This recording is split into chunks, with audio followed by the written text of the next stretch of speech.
तो यहाँ पे जज के पास पावर है, पूछ सकता है कि जो तुम एविडेंस सबूत दे रहे हो किसी बात का, वो किस तरीके से दे रहे हो, in what manner you are giving the evidence of such fact, किस तरीके से, किस तौर से दे रहे हो। तुमने बात कह दी है कि ये जो बात है इसके अगेंस्ट हूँ मैं, इसके फेवर में हूँ, मेरे पास इसका सबूत है। तो सबूत जज के पास पावर है, पूछ सकता है दिखाओ सबूत, बस बोलने से काम नहीं चलेगा। उसके एविडेंसेस कहाँ हैं, या फिर उसके कुछ ऐसी चीज़ें आपके पास है जो आप मुझे प्रूफ करके दिखाओ, सामने मेरे दिखाओ। तो क्या लिखा है, in what manner allege the fact if proved. और ऐसा लगता है उसके बाद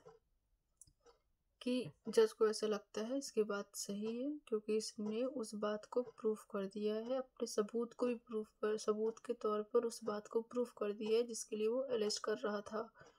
तो वो बात अब वो रेलिवेंट हो जाएगा। रेलिवेंट वर्ड जो है हमें सेक्शन 5 में कंसंट्रेट करना है, 16 तक, 15-16 तक कवर करता है। उसके आगे जो है हमारा कौन से फैक्ट, जो फैक्ट एंड इशू के बारे में बात किया जाता है, तो ये हमें प्रिपेयर होना चाहिए। रेलिवेंसी जो है हमारा सेक्शन 5 से स्टार्ट हो जाता है, तो वो रेलिवेंट हो जाएगा किसके, जो हमारा 6, 7, 8 ये सब क्या है, किसी फैक्ट को प्रूवित करता है,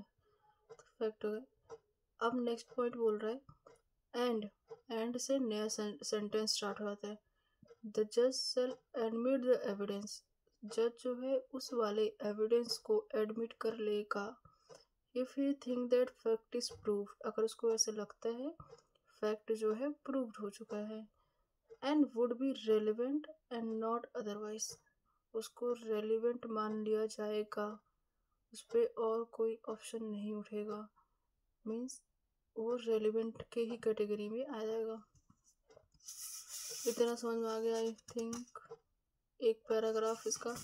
अभी ये लेंदी है, इसका इलस्ट्रेशन भी काफ़ी थोड़ा सा कंफ्यूजिंग है। अब देखो इसके आगे जो पॉइंट लिखा हुआ है next paragraph, if the fact propose to be proved is one of which evidence is admissible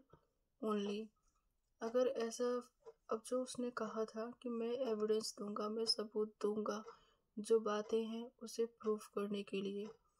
अब उस बातों को प्रूफ करने के लिए उस बात का जो उसने एविडेंस दिया था सिर्फ कुछ पार्ट को ही वो कवर कर रहा है, तो वही पार्ट जो है उसी को हम मान लेंगे वो पार्ट रेलिवेंट है, ठीक है। और उसके तौर पे उसी की वजह से, क्योंकि उसने एक पार्ट ही उसने प्रूफ किया, उस एक पार्ट की वजह से दूसरा वाला जो फैक्ट है ना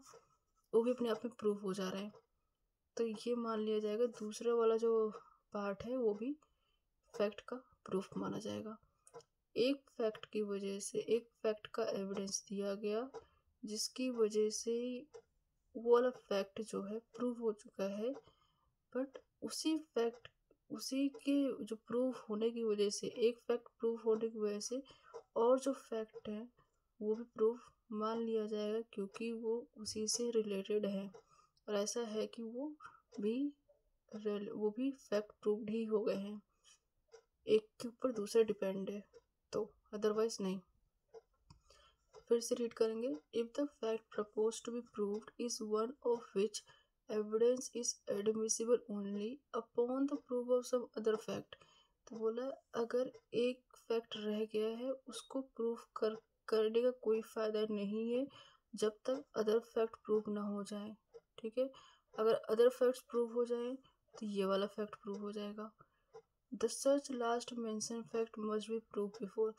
और सिचुएशन ऐसी है कि जब तक अदर फैक्ट्स ना प्रूव हो जाए तब तक पहला वाला फैक्ट प्रूफ नहीं हो पाएगा। तो आपको पहले वाला फैक्ट प्रूफ करने के लिए जो बात के फैक्ट्स हैं बहुत सारे उसको प्रूफ करो, अदर्स को प्रूफ करो, अदर फैक्ट्स को अगर वो प्रूव हो जाते हैं तो अपने आप में ही जो पहला वाला फैक्ट खुद ही खुद प्रूव हो जाएगा, या फिर खुद जो फर्स्ट फैक्ट है उसको प्रूफ कर दो जिसकी वजह से अदर्स फैक्ट प्रूव हो जाए,